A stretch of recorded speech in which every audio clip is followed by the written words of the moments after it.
Gracias por regalarnos estos minutos para hablar sobre nuestro buen idioma. Las informaciones sobre la lengua española tampoco han escapado de las noticias falsas. Son como un virus más. Recorren la red de redes con la misión de desinformar.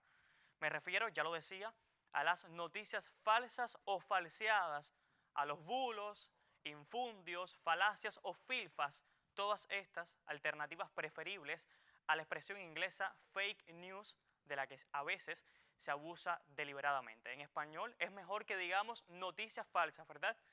Hoy hablaremos sobre ellas porque en Internet, cual ciclo continuo, se aparecen una y otra vez como esta, que en breve les mencionaré, y para ello me apoyaré aquí en la gráfica y usted lo ve. La encontramos en determinados sitios y páginas web que usan titulares como este. Por decreto de la RAE, a partir de hoy, estas dos letras desaparecerán del abecedario español. Miren cuánto sensacionalismo. Recientemente, esta noticia, falseada desde luego, recorrió las redes sociales. En este titular se usa algo que en inglés se llama clickbait y en español sería algo así como cebo de clics. Consiste en redactar el titular con un gancho que obliga al lector a pinchar en él para, en este caso, saber cuáles son estas supuestas letras que desaparecerían del alfabeto. Este gancho barra decepción, diría yo, de poco sirve cuando el lector cae en él y se da cuenta de que la información está alterada. Analicemos entonces la redacción de este titular. En primer lugar, salta a la vista la palabra decreto, que no hace más que reforzar la idea errónea, por cierto, de que la Real Academia Española decreta, legisla, tiene potestad para hacer cambios en el idioma. Como hemos explicado hasta el cansancio, la Real Academia no es la dueña y señora de este buen idioma nuestro, que como dije, es nuestro, de modo que no le pertenece a ninguna autoridad lingüística. Digo nuestro porque, como también hemos insistido, el pueblo, ya lo decía el español Miguel Delibes, es el verdadero dueño de la lengua. Además, el hecho de que socialmente a las academias se las haya dotado de autoridad para divulgar la norma lingüística, conviene recordar una vez más que las academias son notarias del uso, o deberían serla, aunque a veces parezca que olvidan esto, sobre todo cuando la que limpia, fija y da esplendor traspasa los límites del normativismo. Por último, sobre esta primera cuestión, creo que es oportuno recordar nuevamente que las obras en las que se publica la norma son panhispánicas. Esto quiere decir que en principio, en su redacción y posterior aprobación, intervienen todas las academias de la lengua y no solo la RAE. Así que este titular, en sus primeras palabras, ya viene con problemas y sigamos analizándolo. Dice que a partir de hoy, qué fatal esta redacción, cuando es posible que usted lea el titular en enero, en abril o en mayo y entonces parece que seguirá siendo a partir de hoy, ¿verdad?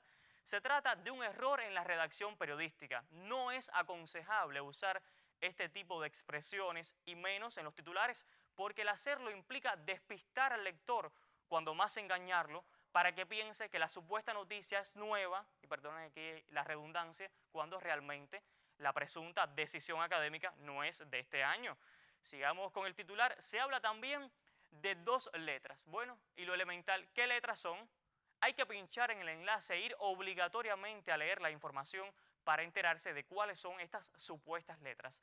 Como veremos, no se trata de letras en sí, sino de dígrafos, pero no me adelanto, esto lo dejo para en breves minutos. Sigamos con este titular. Se habla asimismo de que desaparecerán del alfabeto.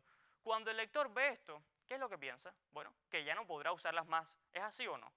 Sin más dilación, hablemos con claridad de cuál fue realmente esta noticia, cuándo realmente fue noticia y por qué se tomó esta decisión.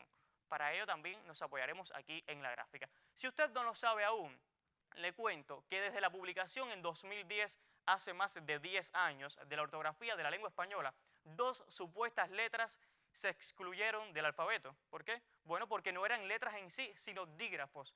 ¿Y qué es un dígrafo? Una secuencia de dos letras que representa un solo sonido. Ese es el caso de la combinación de dos L's que da lugar al dígrafo elle o la doble L de toda la vida, ¿verdad? También es el caso de la secuencia de la C con la H que forma el dígrafo che. Recordemos que el alfabeto de nuestra lengua tiene actualmente 27 letras y no 29, pues como ya dije, se excluyeron dos dígrafos.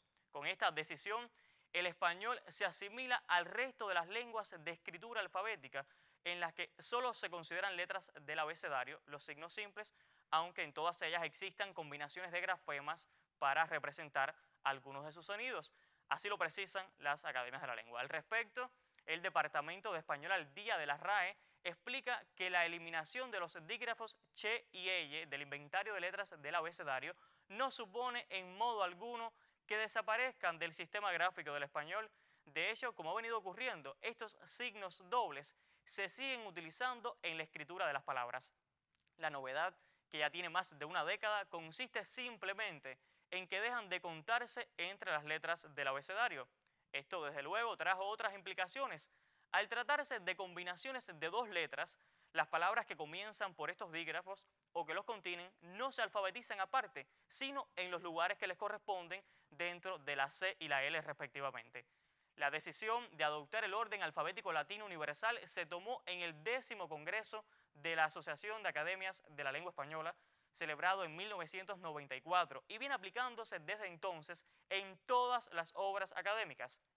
Esto es lo que justifica que en las ediciones del diccionario publicadas después de esa fecha, las palabras con estos dígrafos se ordenen en sus lugares correspondientes en la C y la L. Así ocurrió en las entregas del año 2001 y 2014, que usted puede consultar gratuitamente en línea en la página web de la RAE. El ejemplo usado hoy en nuestra sección es uno de los tantos bulos lingüísticos que recorren la red de redes. Usted debe tener mucho cuidado a la hora de consumir información en Internet. No hay que ser periodista para contrastar los datos, ir a las fuentes primarias, las especializadas en el tema. Recuerden, como señaló el colega español Mario Tascón, y cito: las noticias falsas se difunden mejor que la verdad porque se mueven en el eje de lo emocional y suelen transmitir aquello que la gente quiere creer. ¿Y qué es música para los oídos de muchos? Bueno, que la RAE aprueba tal palabra, decreta sobre tal asunto, se pronuncia respecto a otro. Muchos quieren ver a una academia policía del idioma cuando no lo es. Muchos quieren ver a una academia veleidosa algunas veces, permisiva otras. Insisto en esto, es que aunque se desmientan las noticias falsas, el daño ya está hecho y cuesta mucho trabajo derribar ese paradigma que el internauta en tan breve tiempo construyó. ¿Qué cree usted sobre este asunto? Escríbanos a nuestro correo electrónico. Recuerde que es consultas@buenidioma.com. Estaremos al tanto de sus consideraciones al respecto. Hasta entonces, tenga una excelente jornada.